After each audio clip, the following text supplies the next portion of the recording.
ఈరోజు మనం సాధారణ చికెన్ కర్రీ కాదు, 100 కోళ్లతో భారీ చికెన్ కర్రీ చేయబోతున్నాం. అవును, నిజంగానే 100 చికెన్స్. ముందుగా చాలా ఎక్కువగా ఉన్న చికెన్ ముక్కల్ని తీసుకుని బాగా కడిగి శుభ్రం చేసుకోండి. ఎందుకంటే ఇంత పెద్ద కుకింగ్లో క్లీన్ చాలా ముఖ్యం. ఇప్పుడు భారీగా ఉల్లిపాయలు, టమాటాలు, పచ్చిమిర్చి మరియు అల్లం వెల్లుల్లి పేస్ట్ రెడీ చేసుకోండి. ఇప్పుడు ఒక పెద్ద కంటైనర్ లేదా భారీ పాత్రలో నూనె వేడిచేసి బేలీఫ్, దాల్చిన చెక్క, లవంగాలు వేసి వాసన వచ్చే వరకు వేయించండి. ఇప్పుడు అన్ని ఉల్లిపాయలను వేసి గోల్డెన్ బ్రౌన్ వచ్చే వరకు ఫ్రై చేయండి. తర్వాత అల్లం వెల్లుల్లి పేస్ట్ వేసి బాగా కలపండి.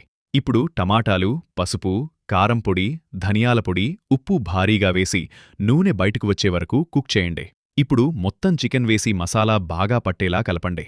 కొంతసేపు కుక్ చేసి అవసరమైనంత నీరు పోసి మూతపెట్టి స్లోగా ఉడికించండి.